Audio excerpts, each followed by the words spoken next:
Good morning and welcome to Foothills County Ag Service Board meeting for January 8th, 2026. I'll call the meeting to order. First off, I'll look for the agenda. Now we have an emergent item has been added, the BMO Farm Family Award nominations. So if somebody would like to give a motion to add that as an emergent item to our agenda this morning. Mr. Anderson gives us that. All those in favor? And that motion carries unanimously. Thank you. So I'm just a motion to accept or to approve the agenda for today as a whole. Anybody give me that motion? Well, Mr. Nelson gives us that. All in favor? Motion carries. Okay, we do have a delegation with us today. So how about we skip right down to item number 10, Blackie Seed Cleaning Association. We are blessed with Mr. Ross Newman and Mr. Art Spielman joining us here today. Hope you guys can just share with us a little bit about, so we have the letter that you sent, I guess directly to myself about 2 or 3 months ago.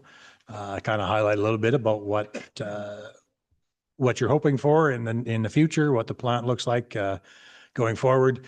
If you could just kind of share with us a little bit about where you're at today with the seed plant and what your visions are and what your needs are in the future would be good. Well, thank you for having us in this morning. Poor old Blackie seed plant is built in 1969 and started cleaning in 1970. As time goes on, stuff does wear out and stuff gets really thin in a hurry. I just spent yesterday all day welding inside bins that were cracking and whatnot, just from fatigue and whatnot. So the seed plant was started, the association in Blackie started in 1958 or 59, they think.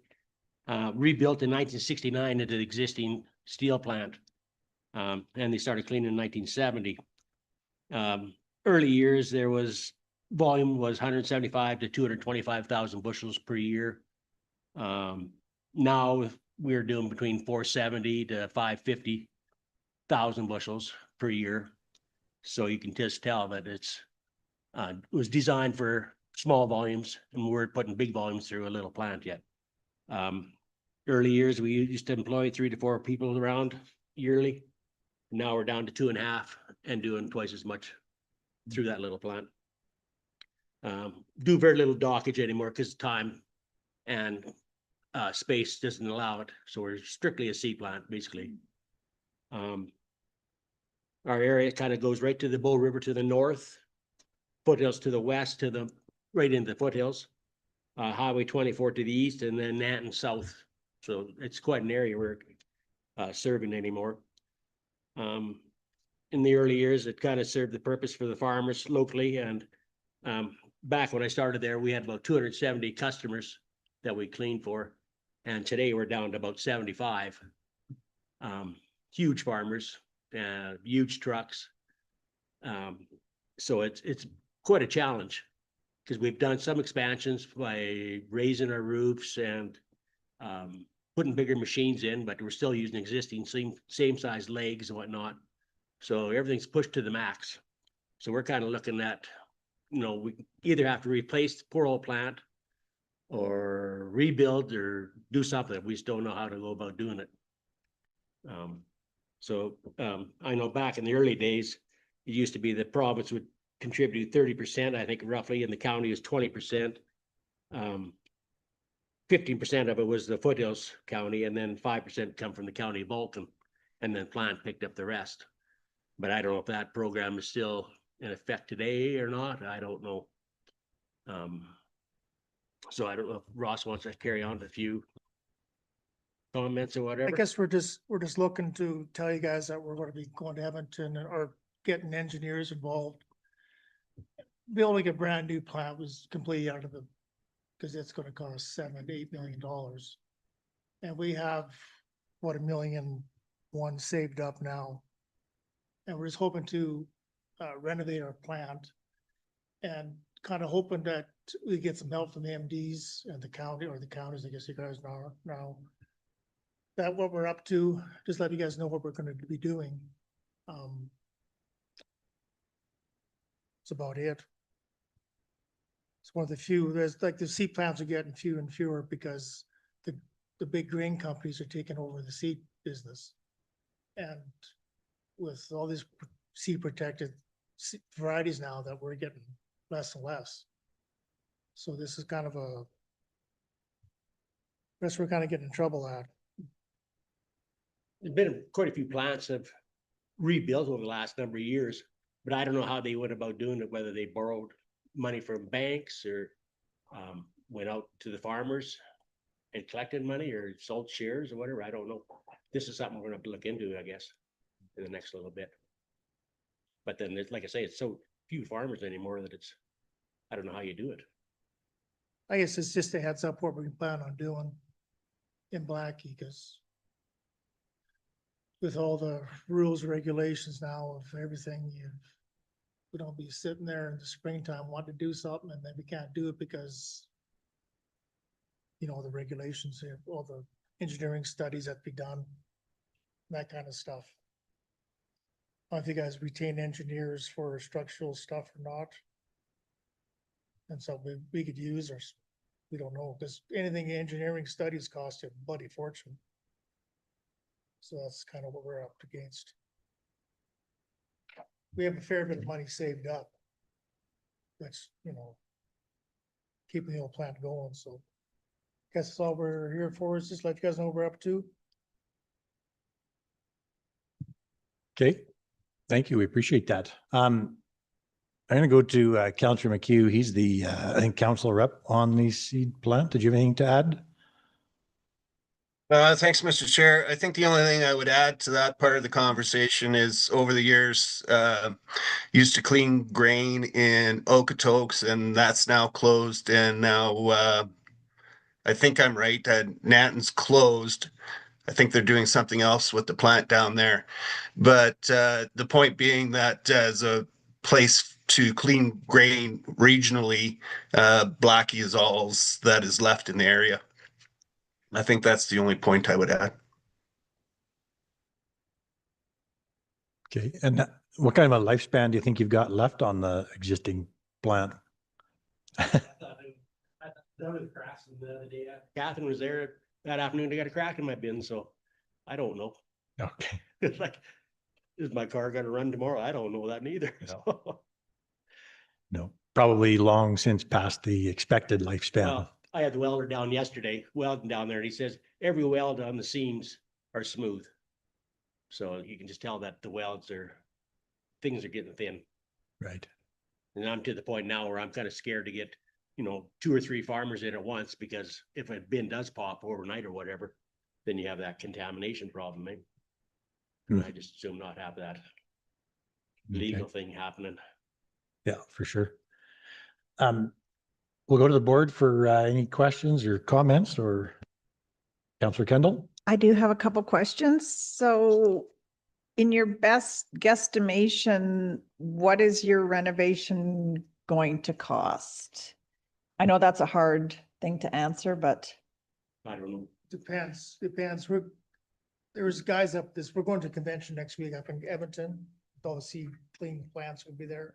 There's guys at Saskatchewan that's their specialty, do this kind of jobs. And we'll get an ideas from them if we can rip the guts of the plant out and put it back in. right. And we'd have another 30 years easy or more. So To rebuild a brand new plant, I think some of these plants are 14 million to up to Right. 22 million it's just, from the ground up, right?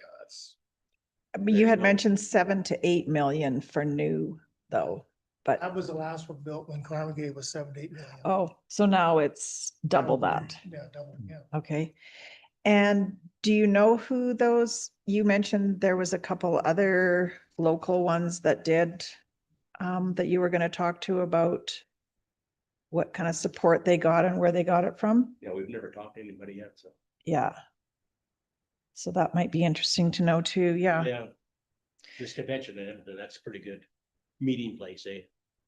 For exchanging information back and forth and whatnot, so. And that's next week, so we'll have a better idea after that, of course. Okay. Thank you. Any other questions?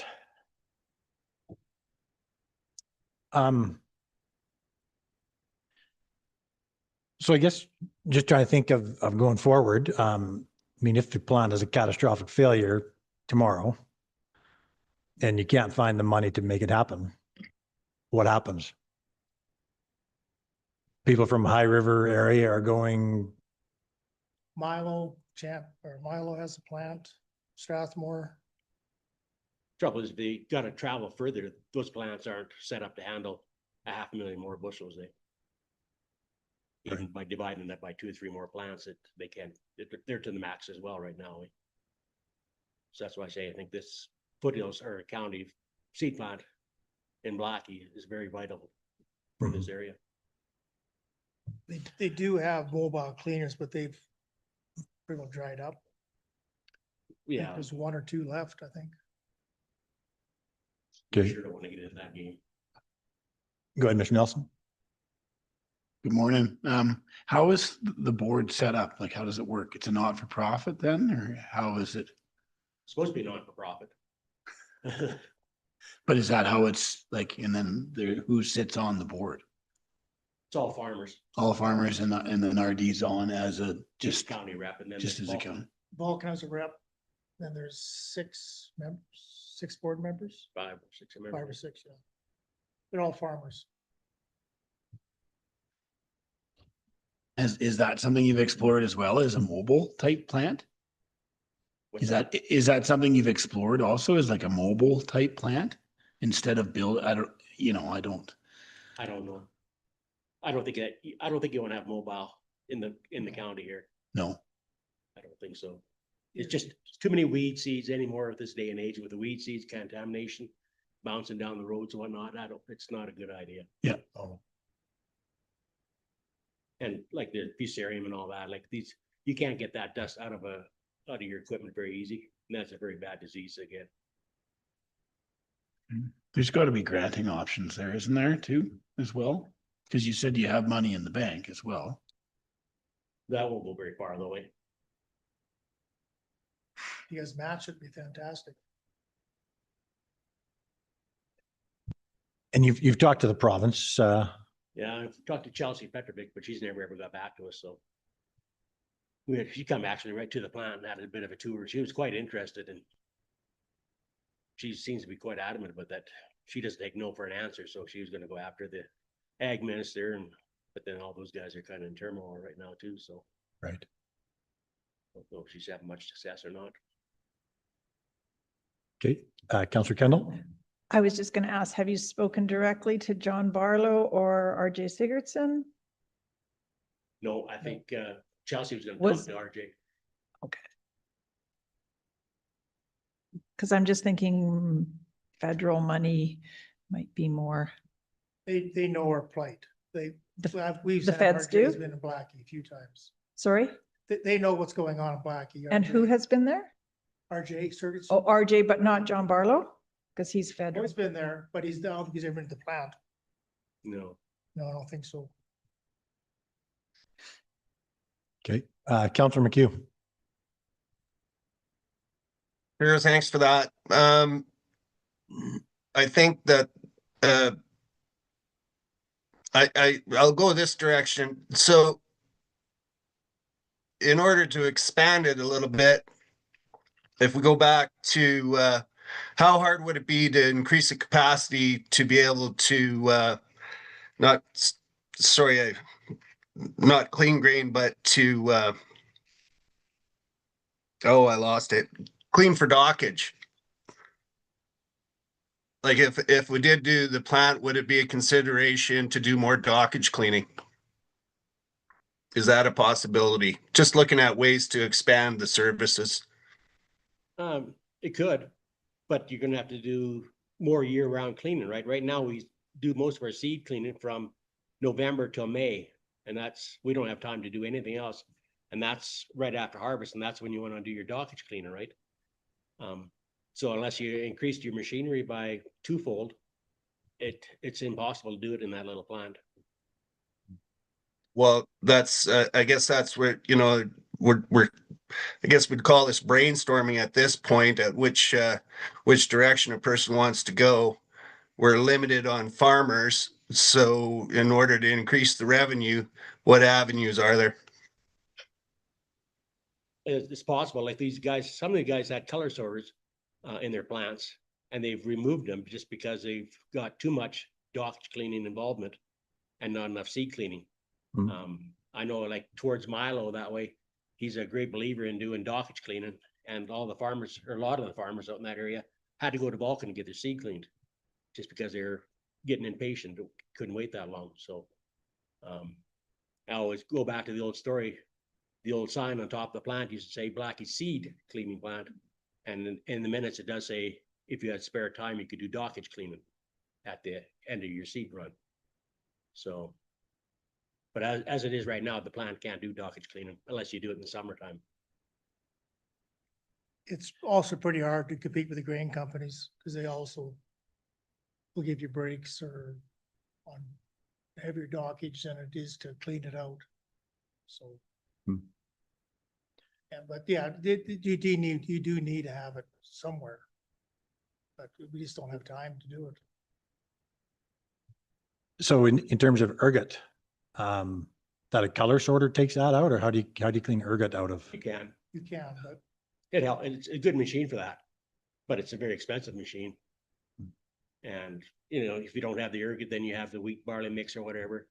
And my belief to that is it just makes a bunch of good farmers and the poor farmers, because they just say, well, let's take it to the seed plant and get them to separate that for us. Yeah. That's my thinking on that one. So You think there's market demand for dockage cleaning? No. I don't get many questions for it. No. Okay. One or two guys will ask a year, and that's about it. Okay.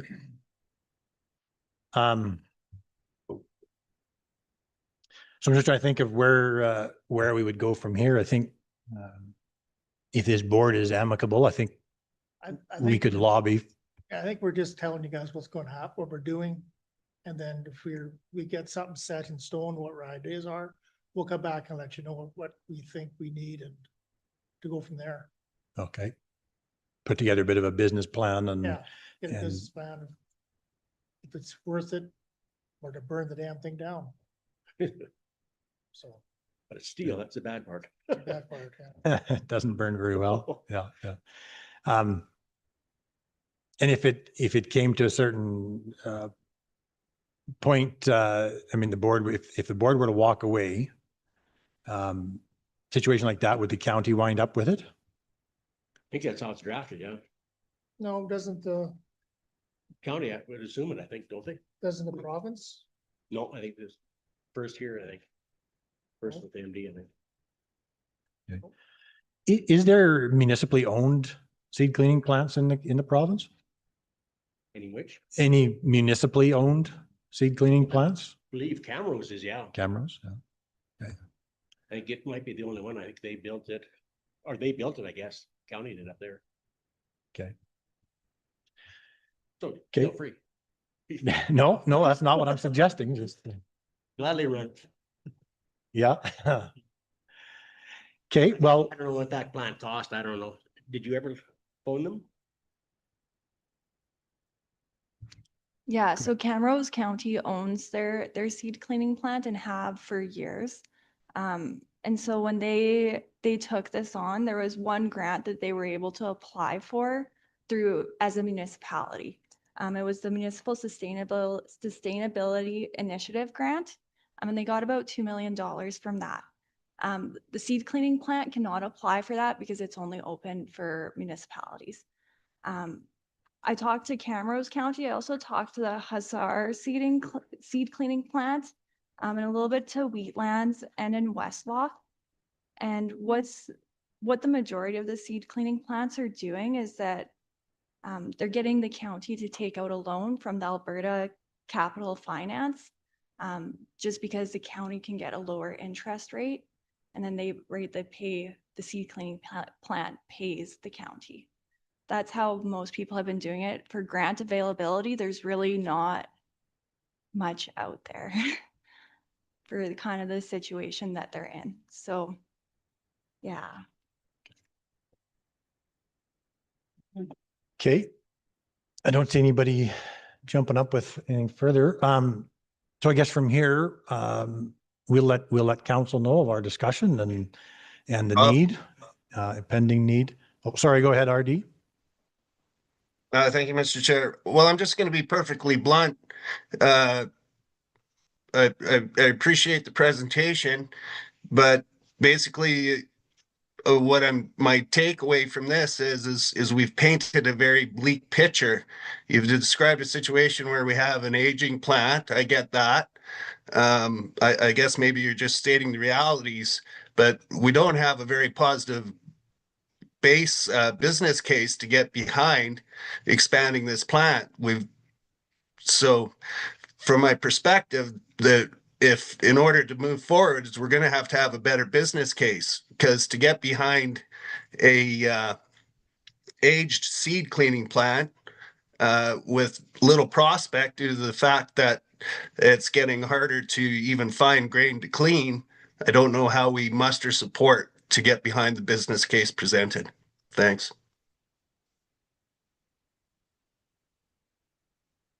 Okay, thank you for that. So yeah, we'll let council know. And we'll keep our eyes open and look forward to, at the appropriate time, a business case, and we'll go from there. And Exactly what our dream would be, but then yeah, you just gotta go one step at a time. Like, we don't know, growing in a blind just like everybody else, so. yeah, we really appreciate you guys coming in and sharing and keeping us informed. It's good to know that there might be something on the horizon. So appreciate it. And thank you for all the work you do cleaning grain and keeping our weeds at bay. All right, thank you. Okay, Yeah, thank you for having us. thank you. Have a good day. Okay, board. So that was item 3, and item 10 kind of rolled into one.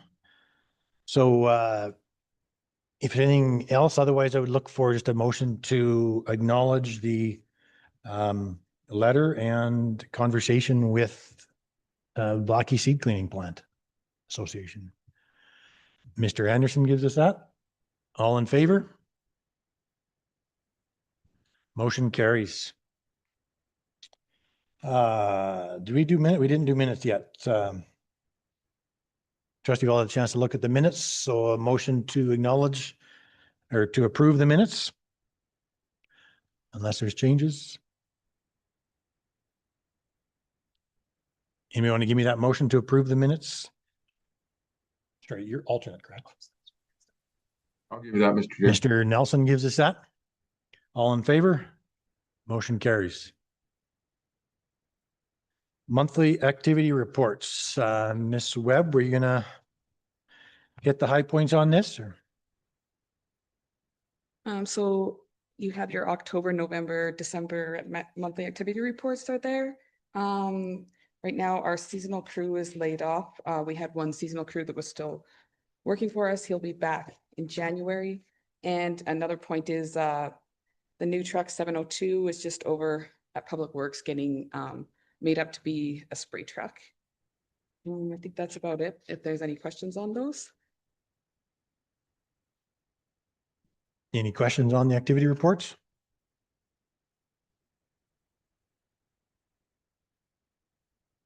Seeing nothing, I would look for a motion then to acknowledge the activity reports for October, November, and December. Mr. Nelson gives us that. All in favor? Motion carries. ASB operations update. Who's going to start us there? Mr. Cornelson? Yeah, good morning. Happy New Year to you guys. Good to see you again. Steve is on his way. Welcome here, Phil. So just to add on to my report here a little bit, we did start an on-call, or we will be starting it this weekend. It's something that, in discussion with Public Works, they wanted chainsaw operators to be on call in case there's some kind of weather event or some kind of tree falls on a road. And so that's starting this January 9th. So every weekend, there'll be one of our staff on call for that sort of thing. So that's kind of something very new for us. And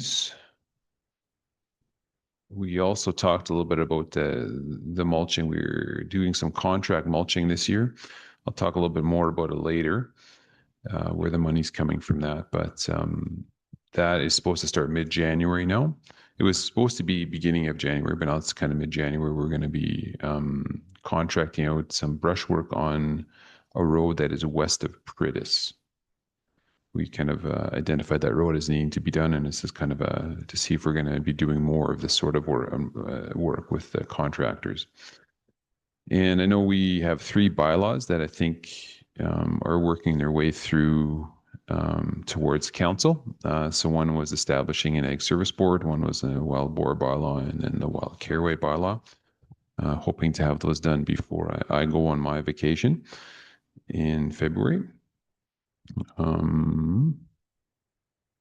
Yeah, so at the Ag Service Board farm there, our builders just kind of arrived first week in January, so they're kind of working on the building now. The posts are up and they're looking like they're doing some framing there, and it looks like maybe should be the tin next will come up there, but we'll see. But they're currently working on that. They said it would be 1 or 2 weeks before that was done.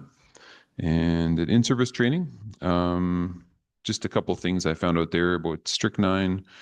Province is pursuing a way to give out strychnine to farmers. I don't know if you're aware, but I think it was the federal minister said that, yeah, that would be possible. He had mentioned that. So now the province is pursuing that, I think, along with Saskatchewan. And Alberta Agriculture came up with a new wild boar. We'll talk about that later, but they're going to outlaw wild boar farms, but they still recommended that we go ahead with our bylaw just because they felt it would be easier to enforce in case we had to do something. It'd be quicker, I think is what they said. And that's really all I got. I think Ag Service Board provincial conference is January 20th to 29th. I got 5 of the board coming to that. And yeah, I think that's all I got. Any questions? Any questions for Mr. Cornelison? Yeah, I'll just maybe add a little bit to that strychnine piece. So the province did reach out to the Ag Service Board Provincial Committee. They're very hopeful that there will be a emergency registration happening before spring. And so the province is setting up a committee that will act very quickly to put together what the pieces are required, because there's an expectation that there will be a training component similar to our pesticide certification training. So this committee has been put together and are ready to jump should the registration come through. So go ahead, Mr. Nelson. Do we have an access to the product itself? Like if it is registered? Can we get at strychnine? Yes. Available? There is a form of it is readily available in the States. Okay. Not the 2% liquid that we're looking for here, we typically have done, but a form of it. And there is manufacturer, I want to say Indonesia, but I could be incorrect, somewhere overseas, that a country and the company there manufactures a strychnine that's used pretty much worldwide, and it is available, just a matter of getting it here. Okay. Is that something we can preemptively do? I believe the province has already reached out and Okay. is prepared. Yeah. Okay, thank you. Mr. Anderson? Just a question, Mr. Chair. What impact does this have on our resolution then for the? I don't know. Okay. Unless there's an announcement, I think probably just carry forward with the resolution. Yeah. Yeah. But I'm wondering if it needs to be modified in light of this new information, or whether or if it's too late to modify it, in fact. Yeah, it'd have to be modified basically Regionally. at the conference. So if there is an announcement from the province, then by all means, we'll have to do something, Okay. but we'll see.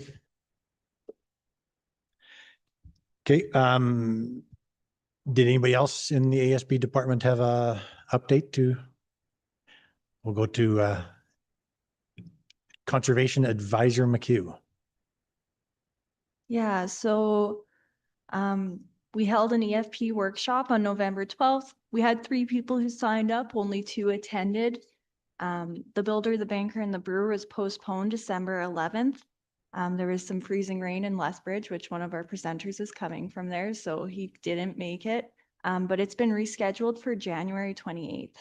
We have more workshops on the way. There's going to be an invasive species workshop that's being planned for March.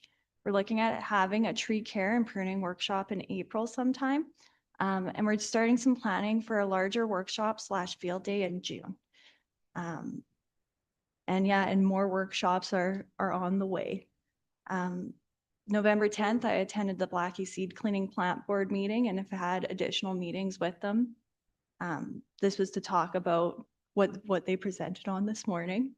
So, and then the first week of December, we attended in-service training. I am now on the education committee, so that means that I'll be helping pull speakers for the next in-service training. December 9th, the Alberta Biocontrol Consortium met and a steering committee was elected. December 10th, I attended the Bow River Basin's Council's quarterly educational and networking forum. And then December 15th, I met with the Fish Creek Watershed Association to learn more about what they have happening in our county and ways that we can be more involved and more supportive. January 6th, I met with I'm going to butcher this name, so bear with me, the Mistakis Institute. And we talked about the active research that's happening in Foothills County. They have some wildlife monitoring that's going on and some past completed projects that they had worked on here in the county. Our rental brochure was updated and posted. We've compiled some mental health resources for producers and they'll be posted on our website also. I have a little section on Alice, but I'll save that for when we talk about Alice later. And so the Mowing a Municipal Reserve Program did pass through council. So now ratepayers in Foothills County can maintain municipal reserves with no administrative cost if it's conducted on a non-for-profit basis. And how this will work is that the municipal land administrator will be the first point of contact. They'll let Donna know that they're interested in mowing an MR. And then Ag Services will go in for a site inspection, look for any hazards or species of concerns in the area that people should be aware of. After that, they just need to sign a liability waiver and add Foothills County on as an additionally insured party on their insurance. And they'll be able to mow that MR until they're either given written notice or they give us written notice or someone expresses interest on the MR to place a bid on it. That's all I've got. Okay, thank you. Any questions for Conservation Advisor McHugh? Seeing none, Ms. Webb, do you have any operations update to share today? I just, from our last meeting about the ASB tree maintenance program, we'd had a question about if we could get comped from the homeowners associations from the maintenance we do on the trees. But I talked to Harry Riva Cambrin and he said, so trees on municipal property that have been approved by council as part of the development or were historically present are the responsibility of the county. And then I found some MOUs that like from Artesia and Heritage Lake that we are responsible for the tree program. So there's that. And I just, last meeting, I had crunched the numbers wrong. So there's our tree inventory. So I had said the average cost to maintain a tree per year is about $720. It should be $72. That makes sense if there's any questions on that. If you remember. Thank you for that. That helps. We greatly appreciate it. Any questions? Go ahead, Councillor Kendall. Yes, thank you for clarifying that because that was kind of a bone of contention I had with the budget actually regarding these trees. I just as a side note for council, I just think in future for these developments, we have to be cautious about what as the county we're financially responsible for. That's all. I mean, it's just, this seems reasonable, but you know, in the future, just, I just think the homeowners association should be stepping up and maybe looking after the trees. I know it's a done deal now, but you know, they're responsible for other things. So I just feel like trees, you know, anyways, just a thought, but thanks for the clarification. I seen a picture recently of like a curb and gutter road system that had a cutout and a fancy little thing that went around the tree so that when the rains come down, water runs off the street, and rather than just running out of town, it actually flows in and waters the tree. I thought that was very neat. If we're ever looking at new curbs and gutter systems or new developments, that might be an interesting piece to add. So any questions? Go ahead, Mr. Nelson.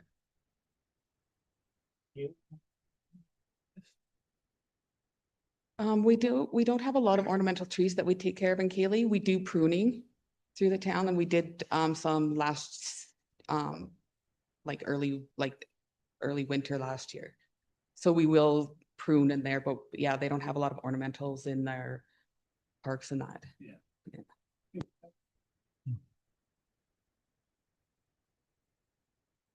And just on that question there, but from Laura about the trees and the new subdivisions, I get that across my desk every once in a while, like a subdivision application, and so I'm just telling them the same thing, is that the trees that they plant, like we do make some recommendations on the trees they plant and where they plant them.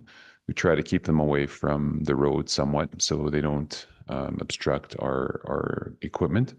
And then I'm also saying that we will cut the trees down, but there's no guarantee they'll be replaced. You know, if they all of a sudden die or something, there's no guarantee that same tree will be put back, or any tree really for that matter. So that's what I'm telling when they're applying for these subdivisions, and the HOAs are getting that, the new ones anyway, are getting that message that, you know, we won't be replacing these trees if they die in the future. Or we might, but there's no guarantee, I guess. Okay. Councillor McHugh. Thank you, Mr. Chair, and to the chair. You know, I guess I would just comment, there's the tree budget around here is about $2 per tree. And there's thousands. I've got shelter belts everywhere. Anyway, thank you for coming up with a $72 number. But I guess I'm just suggesting that there's got to be a way to get that number down for care and maintenance. It's still a substantial number. That's $72 a tree. I'm just going to say is at the high end for maintenance of a tree per year. And there has been conversations in the past on council, and one of those conversations is kind of zero-scape landscapes. So I guess I'll just suggest that council is conscious of what these costs are.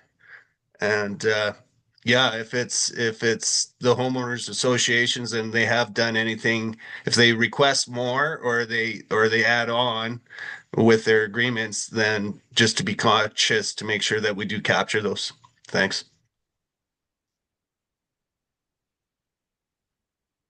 Councillor Kendall. I would just add a great cost saving measure would be, I would be willing to dig up lots of trees in Division 3 in the ditches. I have spruce trees galore. So just tongue in cheek, we have lots of trees in Division 3. We'd be willing to share because they're free in the ditches. Maybe Councillor McHugh could come help me do that. He's always looking for an extra project. Aren't you, RD? Okay, we'll go to Mr. Nelson. Yeah. To be clear though, this is like the $72 is not like your cash out 72. Like this is kind of farmer math too, right? Like you're in the truck, you're going to Alderwood Park anyways, and you're packing some fertilizer. So it's not like we could, you know, justify paying a private arborist $60 a tree to look after them, right? Is that kind of accurate? It's like me when I'm trying to figure out what it costs me to look after the trees in my yard, it kind of gets blended into the whole program. That's true, yeah. Yeah, that's correct. I mean, we do contract that out. When we have time, we do it ourselves, but yeah, in the summer, Yeah. I'm short staffed, so. Well, you shaved off quite a few dollars from last time, so, I mean, And do we, like in terms of the watering, fertilizing, is that something that we're watching and monitoring, or do we just do it as a routine schedule? We X number of times every year, or how is that managed? It's more managed like the drought conditions. We do like the fertilizer program. We'll fertilize everything 2 to 3 times a year, but the watering will depends on conditions, right? Like last year, we didn't have to water as much. We had to later in the fall, but yeah. Okay. Anything else for operations update today? Nothing? And there's no further questions from the board? So I just look for a motion then to acknowledge the operations update as presented. And Mr. Rowland gives us that. All in favor? Motion carries. Okay. ASB budget, page 10 of our agenda today. Mr. Cornelson, I trust you're gonna share this. Yeah, so this is for this upcoming year. This has already been talked about in council, and so it's just going to bring it up to, I guess, in a nice tidy package. I had talked about some of this stuff or most of it in my manager updates throughout the year, but for next year, I'm gonna plan to have this before, like in September, October, where we can look at exactly what our budget is going to be like, so then we can kind of recommend to council. This is stuff that's passed now. And, as far as the equipment we're replacing, I think I talked about some of that stuff and some of the larger budget changes. And I think the largest, the change that we put an extra $50,000 into horticulture work or contract work to brush some of our roads. And so this was kind of, instead of putting money towards a new tractor brusher, which was about, at the time I looked at it a year ago, it was about $500,000. So that's kind of a move away from purchasing that same unit and maybe getting some different equipment in the future. But for this year, that was the plan, that we were going to spend about $50,000 for contractor to work on a road. So that was a kind of a big change there. And then we also increased the budget for workshops as well. And this is kind of, it's kind of in and out, right? We got some extra money from the Ag Service Board grant. And so that's kind of that money anyway. So we're getting extra income. So that's where we're spending it mostly with the new position, with Kathleen's position there. And those are the big ones. Those two line items that we changed in the budget. Everything else, some of it went up. Like the herbicides, I think, went up a little bit, but nothing big except those two items. And then, of course, the new equipment there. No real big items this year for purchasing in our fleet. So yeah, feel free to read that, and if you have any suggestions for me to change it or something in the narrative there, I'd appreciate. There's some pictures to look at there from this year as well. Yeah, it's kind of a little rundown of what went on in 2025 and what we were expecting to do in 2026. So thank you for that. Thank you. So the ASB narrative that's kind of attached to this, that's just kind of justification for the budget piece is what I'm saying. That's right. Okay. Questions on the budget items there? So council has already approved this budget, so we're looking to just acknowledge essentially today, correct? Yeah, that's right. And so, and then next year we'll be presenting a little earlier for you guys to recommend to council, I guess, is the plan next year. So, but yeah, this right now is just this information of what's actually been approved already. So I guess accept as information this year. Okay. Councillor Kendall, go ahead.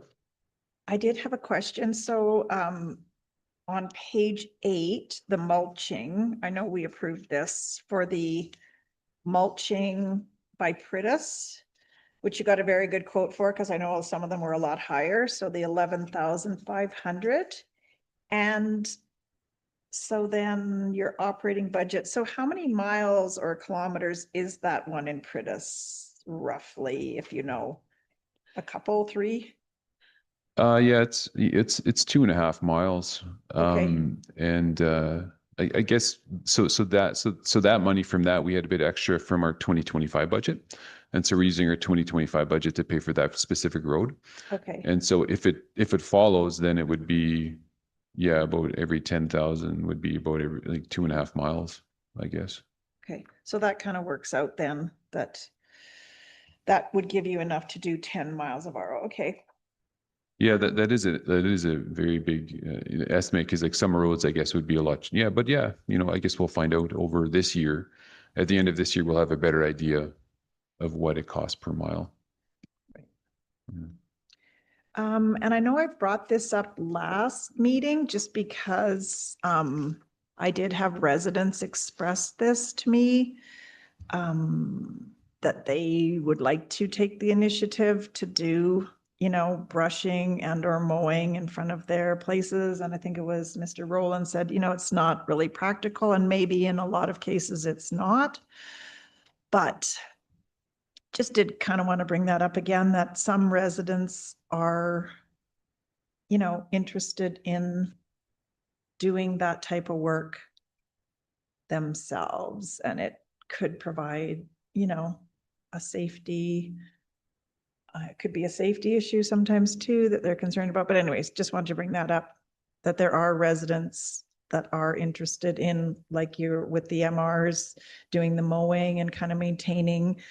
And anyways, just bringing that up again. Okay, thank you. Councillor Alger. Thank you, Mr. Chair. Mr. Cornelson, can you speak to the sprayer that we're going to replace? Is this thing wore out, or does it get rented out that much?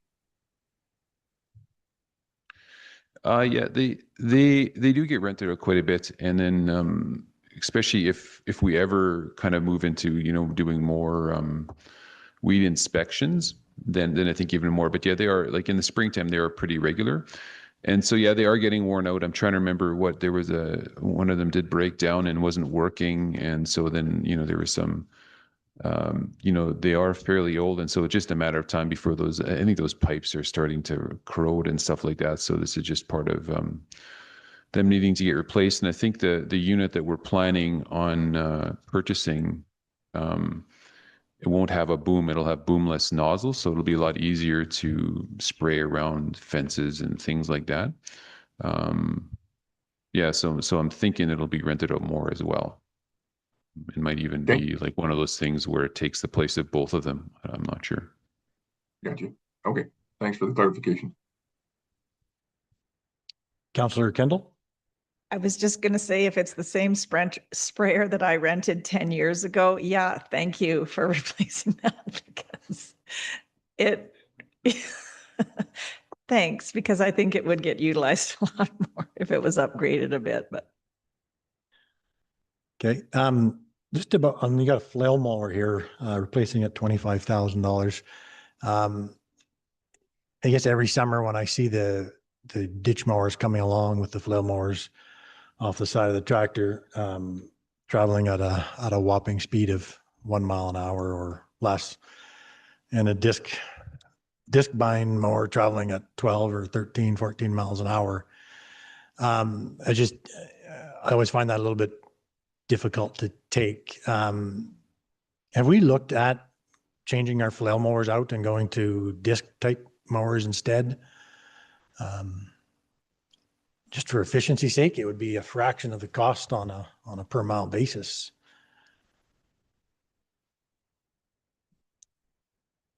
We have used disc binds in the past. They weren't as there was a lot more breakdowns. And plus it left the windrow. Can't remember why the operators had problems with the windrows. And I think I don't remember. But yeah, and then we ended up going to the flail mowers because the rocks and stuff just beat those disc lines up so much. Okay. Yeah, so and my only experience is that when I was looking at different mowers with my previous county, I talked to the MD of Bonnyville about that, and they said they had tried those, and the same thing, they seem to wreck a lot. They seem to hit rocks and things like that. But Okay. I've had a few disc mowers over the years, and I guess I won't say any names, but you know, one manufacturer, I've had two brand new ones, and they've been just a piece of junk, every one of them. And then the next brand, you can hit rock after rock after rock and never had an issue. So I think there is a big difference in those machines in terms of their ability to handle the rough conditions. So I'll just leave that with you. I would never go with anything but a Heston. So go ahead, Mr. Rowland. My experience with disc mowers is they don't like the lighter. If it's a really heavy crop, you're hauling. And if it's light, they leave those that you're talking about sticking up. And I see that as the issue, more so than whether they fall apart or not. 'Cause I'm a Heston guy too, so. Yeah. But notwithstanding that, that's why the flail mower, it does a good job in every condition. But they are slow, holy. Point well taken. Thank you. Here's your, A disc mower would be, well, the last one I bought was 75,000. And I didn't buy a Heston because I don't have that kind of money, I guess, but they're a lot more money than a flail, aren't they? 25,000 for a flail mower. Disc mine would be quite a bit more too. okay. Good conversation. So we'd, I guess, look for a motion then to just acknowledge the budget for 2026. Mr. Stumpf gives us that. Okay, all in favor? Motion carries. Wild boar on-farm exit program, item 8, page 19 of our agenda. Mr. Cornelson, are you gonna share about that? yeah, this is just so you guys can review what this is what we received at in-service training, and just for you guys to review how they're trying to get rid of these farms. I mean, there is I did read there is something about grandfathering some of these wild boar farms, which I thought was surprising that they were permitting that. But I think the minimum containment standards are pretty hard to meet for the wild boar farms. So that might be what they're looking for. When I was my previous county, we had one of these farms, and he had, at the time, the inspector from the province said he had one of the best, province, the wild boar farmer, and he said it would, but requirements, and so I wonder if that's kind of what that's about. But the projection is just to try to offer them a payout at this point, I guess, and hopefully most of them take that. And they find the minimum containment test standards too hard to meet, I suppose. And once again, there'd be no new farms, I guess, either in the province from this point on. Yeah, but my intention here was just to take it as information. Right. Yeah, we don't have any wild boar farms on our in Foothills right now, and it looks like the province is going to not allow any more new ones. So we should have that bullet licked, hopefully. Yeah, it's just really good to see the province take the lead on this. So, okay, Mr. Anderson. Yeah, just thank you, Mr. Chair. I wanted to make a comment though about when I read through the farm exit program. I hadn't really thought about it before, but apparently there are wild boar hybrids, and I'm wondering if we need to incorporate something about wild boar hybrids in our own bylaw to cover us in case there are. It becomes a question of whether it's a wild boar or a wild boar hybrid. Just a question. yeah, that's a good point. That should be added. I agree with you. Good point.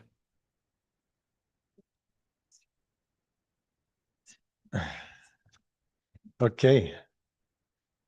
So Any further questions on this wild boar exit program from the province? If there's none, then I would look for a motion to just acknowledge as presented. Mr. Rowland? And anything further? All in favor? Motion carries. Alternative Land Use Service, Alice, page 23 of our agenda. Miss McHugh, are you got this? Yeah, so we had our 2-on-1 with Alice, and I've continued to reach out to our neighboring municipalities to talk about their Alice programs. So it's been brought up to our attention that there is an Alice Canada program membership fee that costs about $5,000 or 3% of total funding received if it's greater than $170,000. The county is expected to supply the full-time equivalent employee and cover the per diems and the meeting costs. Additionally, there's a yearly regional conference it's usually in Alberta. It could be in BC, but it's most likely going to be in Alberta every year. And approximately every 3 years, there's a national conference that replaces the regional conference and is hosted by an Alice community somewhere in Canada. This year's in Steinbeck, Manitoba. There's no conference fee, but travel and expenses and accommodations would need to be covered. So kind of in total, the county would be looking at putting about, on the high end, $15,000 into Alice every year. And Alice, in turn, it brings approximately $1,000 per acre for projects. But it's also dependent on what our PAC would decide, what our annual payments would be, and the cost to establish projects. And just for like a reference, like smaller scale programs that are running Alice programs, they receive about $60,000 in funding. And I know that there was another question last time about how do we form a new committee? And that process looks like council goes and directs bylaw to establish a new committee.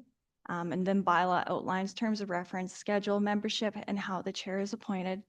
And then council appoints committee. There's an hourly committee rate set. At your guys' last budget meeting would have been set. And for most committees, there's a minimum of 4 hours paid each meeting, plus mileage and driving time. So yeah, we're kind of at the point where we're looking for approval to continue exploring a formal expression of interest with Alice. This can be a slow process. This is making sure that it's a good match with the program, that we're a good match, and that Alice is a good match here. So yeah, it can take months to kind of go through this and to make sure we're fully aligned and set up to have a successful project here.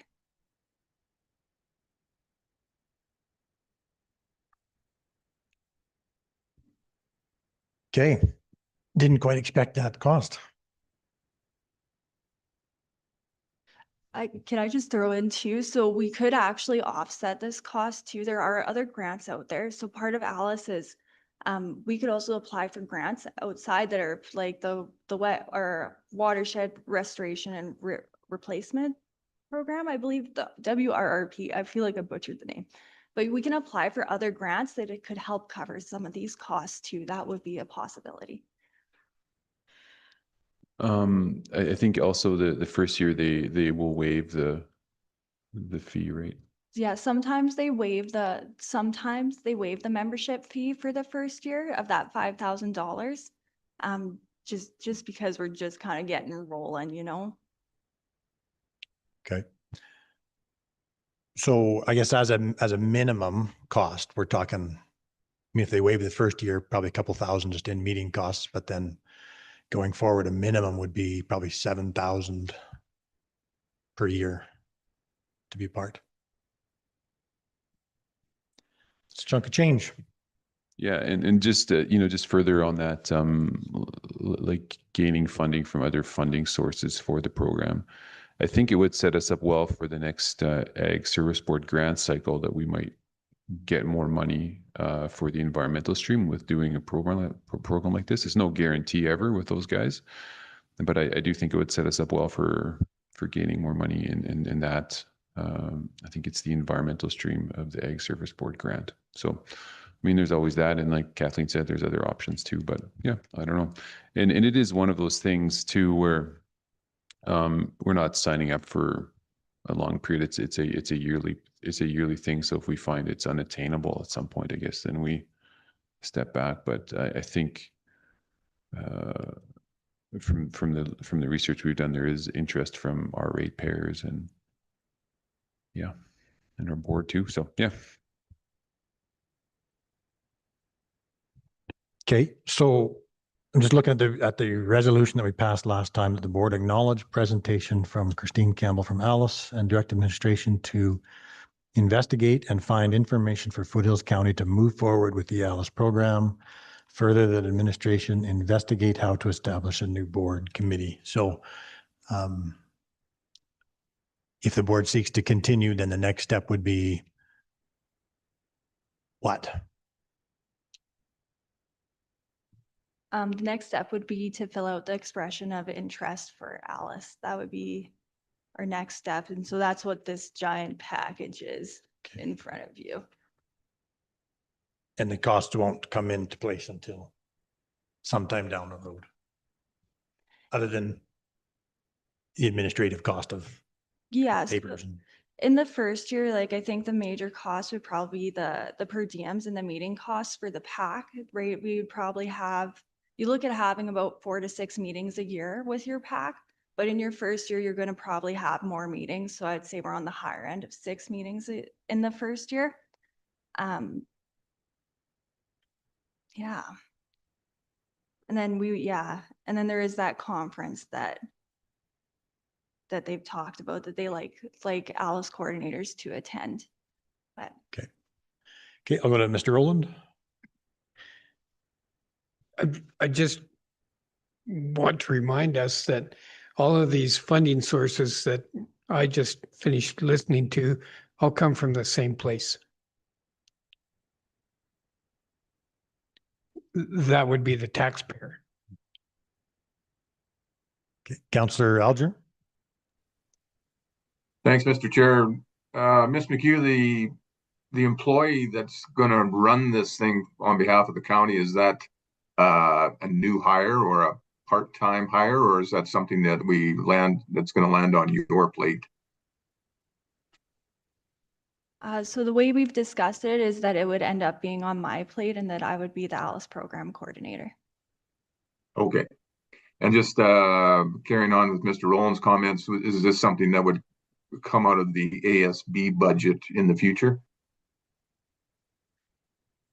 Yeah, it is. That is correct. Different pocket, but the same pair of pants. Thanks. Yeah.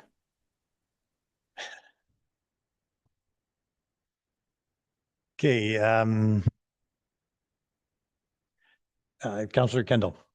And so just to refresh my memory, it is basically this program is sort of environmental stewardship, helping farmers, agricultural producers to maximize kind of the use of land that's not in production. That's kind of the gist of it. Yeah. So it's all about ecosystem services, right? And the idea of that there's unproductive land that there's not really a whole lot of benefit that's coming from them. So if we can go in there and say there's a wetland and put a buffer around it, that helps produce like a better environment for the wetland creatures there, right? These are services that an ecosystem provide: cleaner air, fresher water, and that allow cleaner air, fresher water, like that they contribute to our community, right? Is the idea is that even though it's only the farmer that's doing it on his piece of land, the benefits are there for everyone. So is people like the Land Trust and Conservancy organizations, are they kind of on board with this or helpful in any way? Because it sounds like a little bit of conservation initiative as opposed to actually farming in like helping ag producers, but As a member of Foothills Land Trust, perhaps I'll attempt to answer that. So last year, the province made changes to the Alberta Land Trust Grant Program. They're no longer going to be funding perpetual easements and instead going to term easements and ecosystem services. Where that becomes rather interesting is that Canada Revenue Agency does not recognize term easements. So there is concern that the current system of conservation easements will pretty much not be happening over the next while because there just is not the benefit to it once you take away that perpetual easement piece, and Canada Revenue Agency benefits of the tax credits. So Foothills Land Trust has reached out to Foothills County to talk about this. What does it look forward? What does it look like? And is there an opportunity to coordinate something in terms of ecosystem services and how the province has changed? So I don't know if, I believe one of the board members has talked to Miss McHugh about that, and very early stages. So I don't know if there's anything that's actually come out of that yet, but I hope that answers your question a little bit. Yeah, it does. And it maybe could sort of be helpful if that avenue is kind of being curtailed a little bit. Perhaps Alice does have a little bit more of a role than to help those people that would have gone through Land Trust or Nature Conservancy. Maybe the Alice program would help more people that are interested in the Conservancy as opposed to some farmer who wants to do a buffer to, increase his productivity. So I'm just thinking that it might have some value in that regard as well. Okay, Mr. Anderson? A couple of comments I'd like to make. Thank you, Mr. Chair. First of all, I guess my understanding is that the ALICE program allows people to undertake these conservation / reclamation type initiatives without any without a need to go into an easement or whether it be permanent or temporary. So it's a program that allows more flexibility long-term for the producer. And I think the scope of things that we could undertake within the county are broader, and we've kind of heard that some counties tend to skew things more one direction or the other, whether it be tree replacement or whatever in one county versus land reclamation or something like that in another county versus even wildlife habitat development. It all depends on where your pack is at and where your county wants to head an ALICE program. So it's quite a diverse opportunity. I guess I'll add that I think this is worth putting a toe in the water for and seeing how it would develop here, because as Keith mentioned, if we get into it and find that it's not working, then we just back away. There's no long-term commitment here other than you need to go in with good intent, and you need to have some backing from probably this board and definitely from council to say this is something we want to pursue and are willing to put our shoulder into. That's my comment. Okay. Mr. Rowland? Kathleen, have you identified to Dave's comments there, gaps in this county as to where you want to direct your attention? It's been my observation over the years that a well-stewarded ranch or farm that looks after its ecological goods and services is the most profitable farm. And so where are the gaps that, you need addressing? So I think that this would be kind of like a good program for, especially in Foothills County. I have lots of looking for like riparian off-watering sites for riparian health, right? I think that that would be a good place for it to fill the gap. Wetland restoration, it could help there too. I'm actually gonna crack my book open because I do have notes somewhere.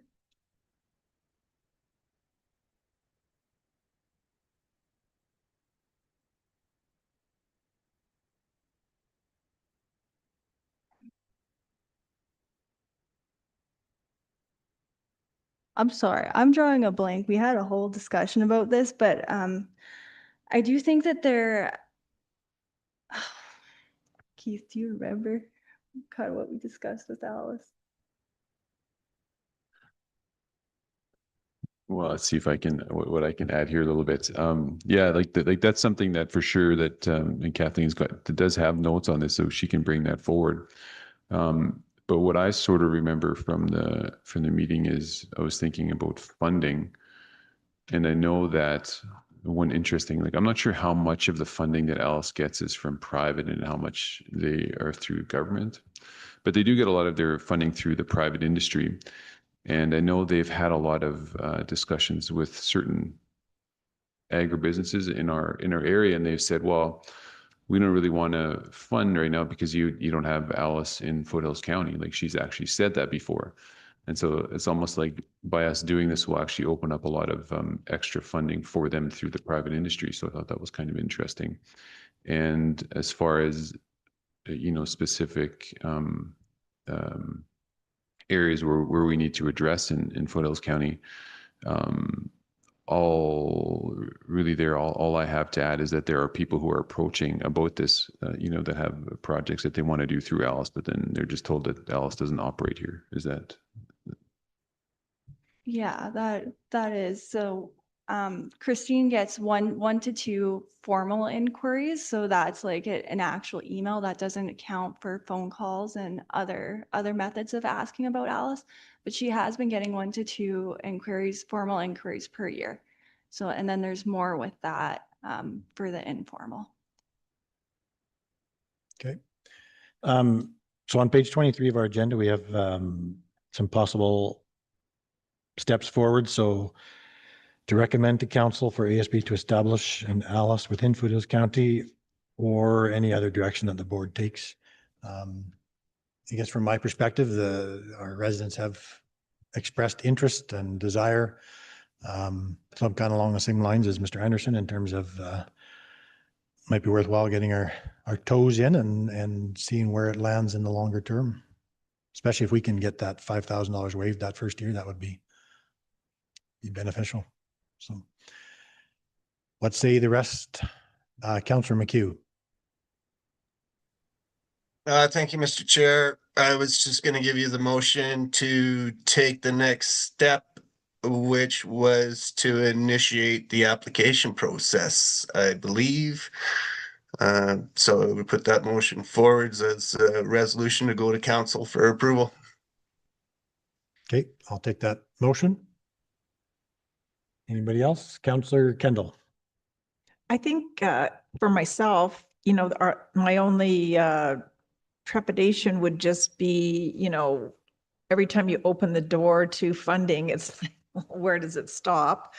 So, just keeping that in mind, I have no problem, not that I'm voting right now, but will be later on. Regarding that, just that, the budget is an issue in Foothills County at the moment, and we have to be mindful of where our dollars are being spent. But as long as it's financially, a viable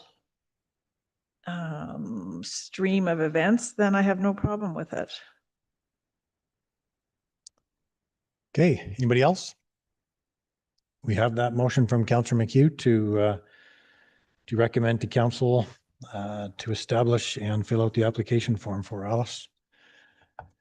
Not seeing anything else, I will. Sorry, Go- Rob. Go ahead. I just had one more thing. If you, as on the land trust committee, if you could perhaps if you already haven't, broach this subject with that board or committee and just get their input and see if perhaps there's some funds available with land trusts, through land trust or Nature Conservancy to perhaps help out. I don't know if that muddies the waters too much financially, probably does, but just those two groups should be aware of this because it seems like it's very compatible to their agenda as well.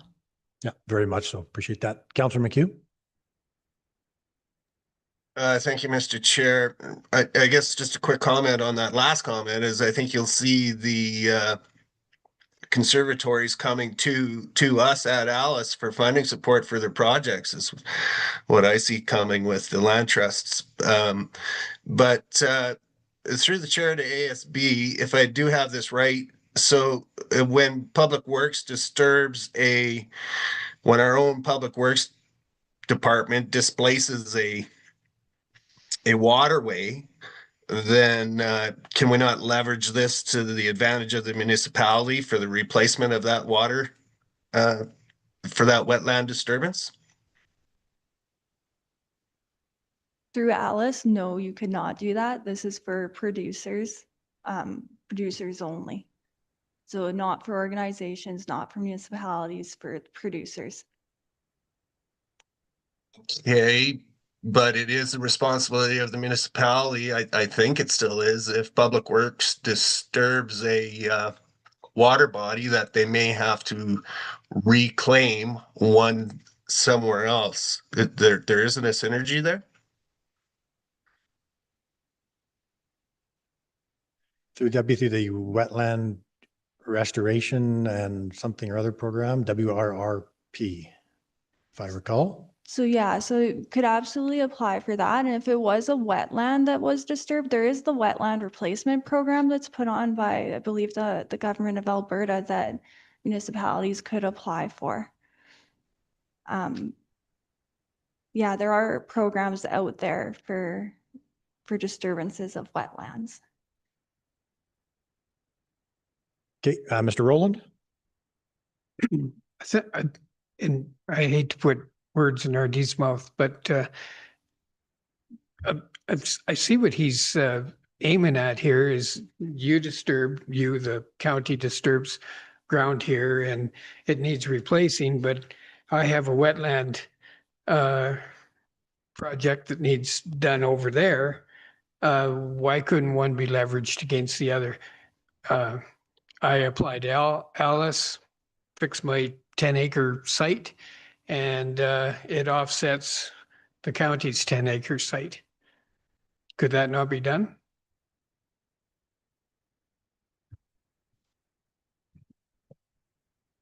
Like, I don't think so because the reporting with Alice is pretty stringent. Like they want to know where the money is going, what it's being used for. Well, you would know where the money's going. It's going to the project on my place as a producer. It's just that it coincidentally offsets the county's project. Don't think outside the box here. Well, yeah, I guess we could do that. I would follow up with Alice to confirm that would be okay, but as long as it's the producer that's receiving the funds and that is doing the project on their land, on the ground, then yeah, I think that would be a possibility. I go to Mr. Nelson. Yeah. Use your mic. I'd just like to call the question. There's a motion on the. Okay, yeah, we're getting a little off. Fair enough. Okay, are we ready for the question? So the motion was to recommend to council to establish an Alice within Foothills County and file the application with Alice. So call the question. All those in favor? That motion carries.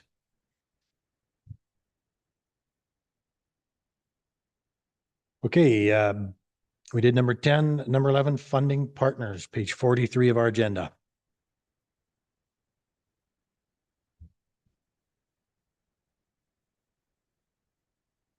Mr. Cornelson, I trust this is you.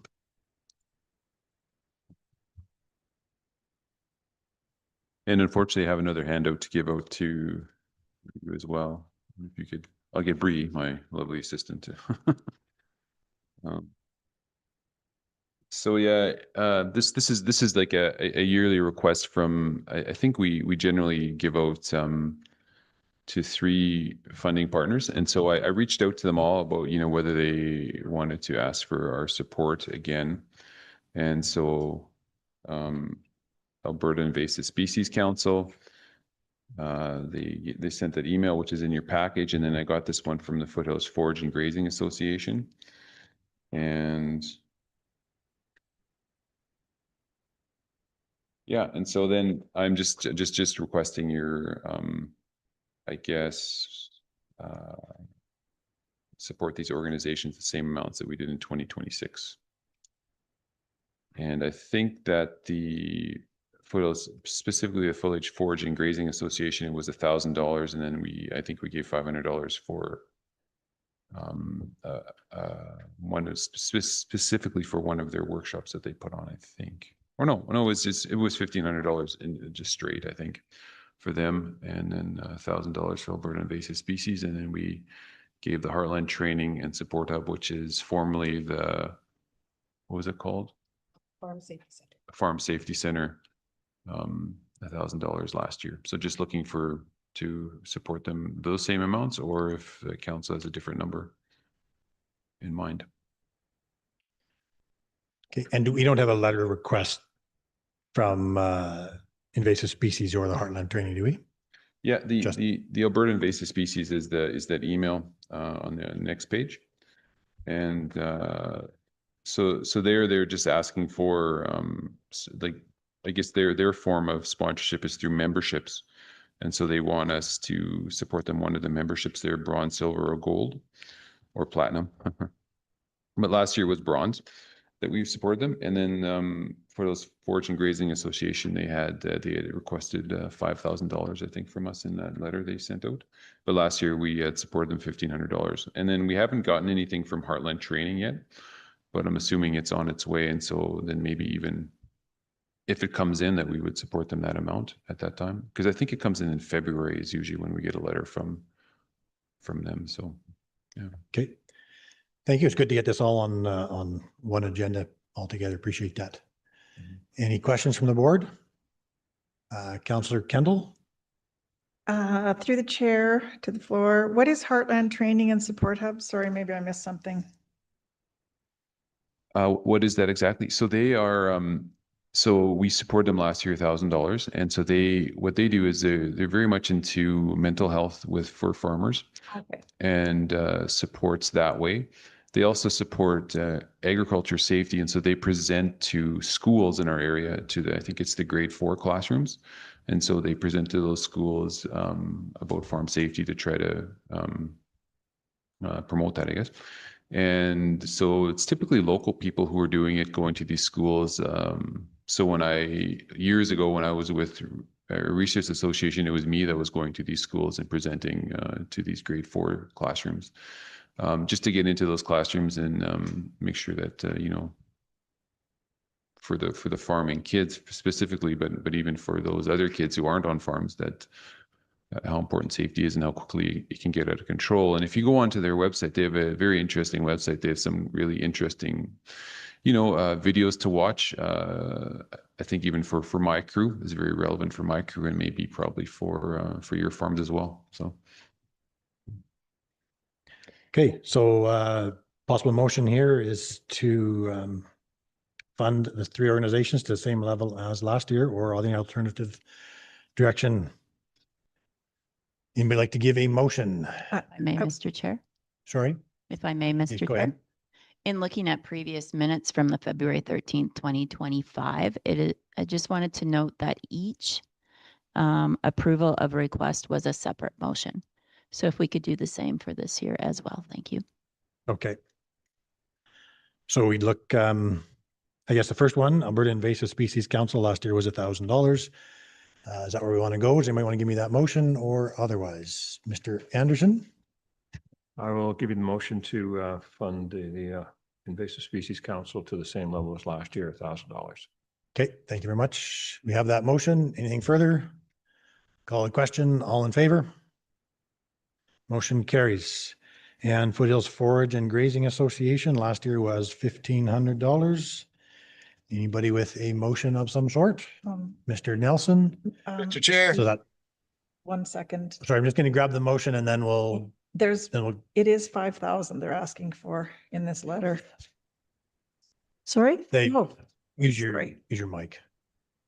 Yeah, I'll make the motion for 1,500. They generally ask for 5,000. We've generally always given them 1,500, so. Okay, Councillor McHugh?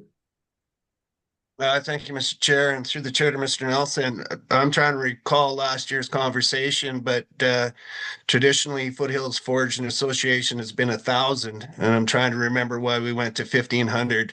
It's a little bit of a bone of contention. As long as they are doing a workshop in the municipality or supporting some sort of trial, I can go there, but we did bump them another 500 last year, and I'm trying to remember the rationale behind doing that. Okay, I'm just going to quickly go to Manager Stanley or Mrs. Stanley. Through the chair to the floor. So the motion that was made last year was broken into two parts included two parts. So it said that the board support the Foothills Forage and Grazing funding request in the amount of $1,000 in brackets bronze partner. Further, that the board approved $500 towards the Memorial Hall rental. So that was the wording for last year's motion. Thank you.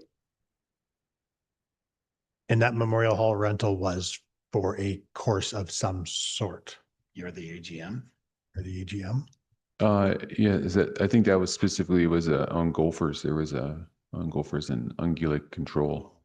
And so I spoke at that specific one. And I think, yeah, I think that was, you're right. That was what that was $500 was for.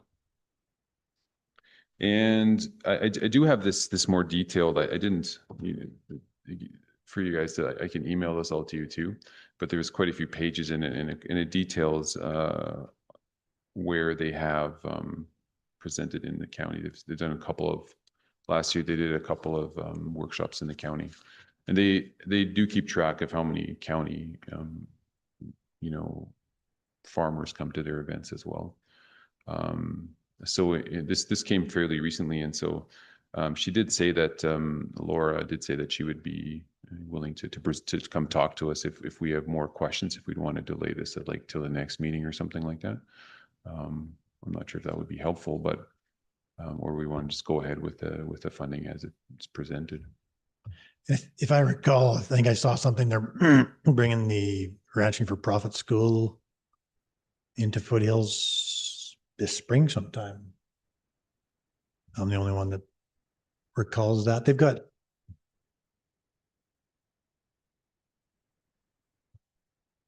Can you repeat that one more time? What was that? I think they're Ranching for Profit they're bringing in. Yeah, You ranching opportunities. Yeah, February 5th. And where's that at? I thought they actually had done that last year. I'll just take a look here real quick. I get my point is I think they've got a few things happening in Foothills, if I recall. Yeah, I'm just doing a quick review here. I think it was 5, I think is what I counted, but yeah.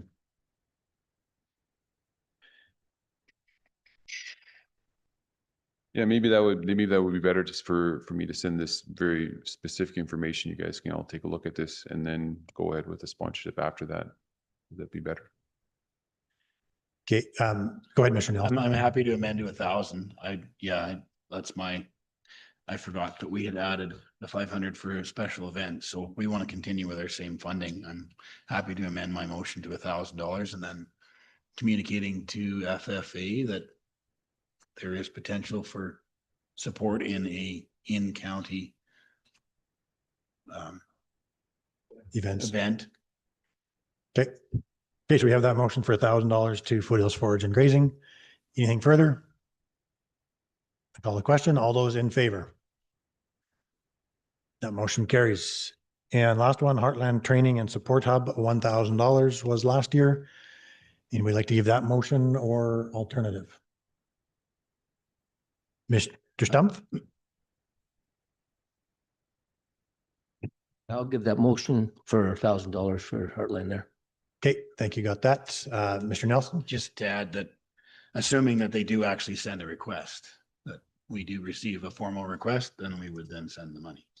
Okay, That- so you want to amend? A friendly amendment. Yeah. Okay, okay, we'll take that. Okay. So you understand that? So it's $1,000 pursuant to a formal letter of request. Anything further? Call the question. All those in favor? Motion carries. Okay, next on the agenda, weed biological control entomologist, Mr. Cornelson. So we wrote a letter, got a response. Yeah, so we got a response that said, thanks for the letter. I do know Kathleen maybe has some more information there too, but there are other counties as well that have written letters. And so I'm not sure where it's going to end up exactly, but John Barlow also reached out to us and said that his letter was a bit more, I guess, yeah, I think we need this rather than the one from the federal government saying, yeah, thanks for your letter. I don't know if you have anything else to add to that, but. I don't know. I guess it's just, you know, I think it's important that we just keep an eye on that and see, you know, maybe even just make a note of it, that we make a little report in the next meeting, just so we keep hanging on to that, or else it'll just be something that's forgotten, I think. But Okay, thank you for that. Those of you going to the Ag Service Board Provincial Conference in 2 weeks, you will see that there's an emergent resolution being proposed to this end as well. The MD of Ranchland has put together a resolution, so you'll see that there. So for this item today, I guess just a motion to acknowledge the response from Agriculture and Agri-Food Canada, unless there's anything else. One of you guys online want to give a motion to acknowledge this letter? Councillor Alger gives me that. Anything further? All those in favor? Motion carries. Okay, upcoming events. Manager Cornelson, do you have? yeah, so I mean, alongside just the one that I guess for us, the only one is the Ag Service Board Conference coming up, which I have Laura, Alan, Rob, Steve, and Dave coming to that. January 20th to 23rd. Okay. That's all. And oh yeah, RD. Yeah, sorry, RD. Not Alan. Did I say Alan? I might have gotten these guys mixed up. I don't know. okay, and we got the agenda for that a few days ago. Just this morning, I sent out the resolution package to everybody, so you have that now. And that's all for upcoming events. Yes. Okay.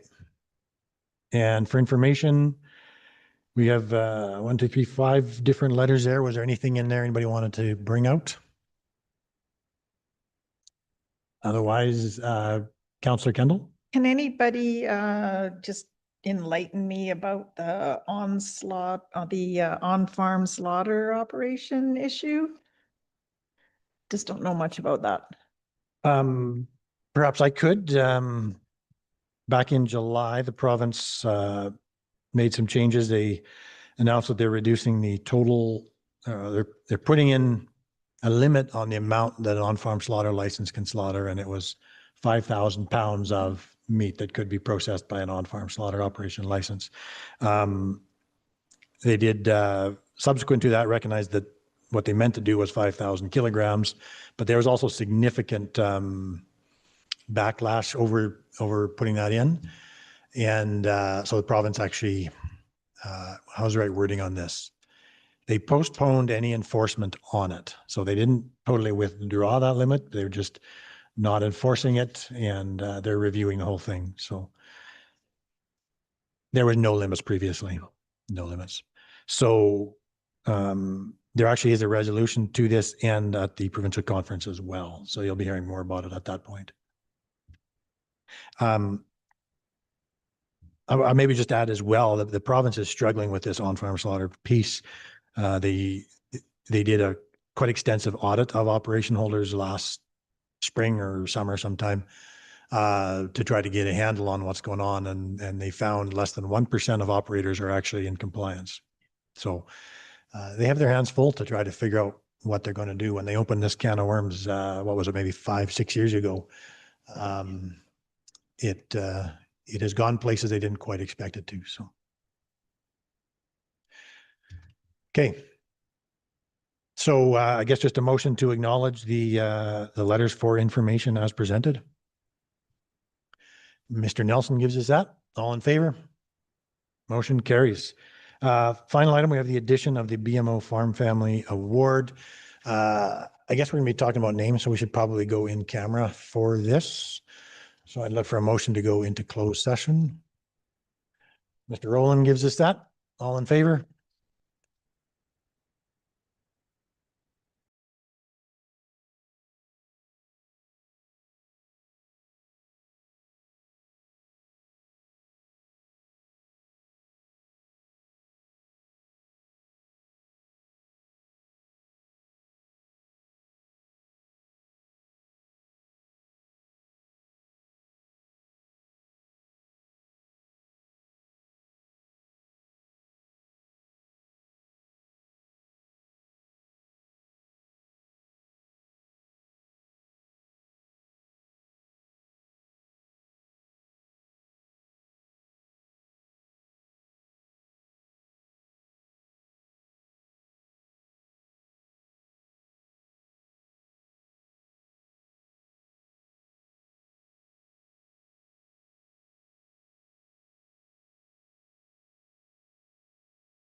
Welcome back. Just one motion coming out of our closed session. I'm going to go to Mr. Nelson. I believe the motion was to direct administration to check with the families regarding the Farm Family Nomination Award. Was that correct, Mr. Nelson? Yeah. Okay, as discussed in closed. Okay, all in favor? Motion carries. Can I make a suggestion? Go ahead, Mr. Nelson. That we send out the farm family potential recipient list to the board, and just over the course of the next half year, that we make sure that that list is current and correct, and then to let us make better decisions as we move forward next year.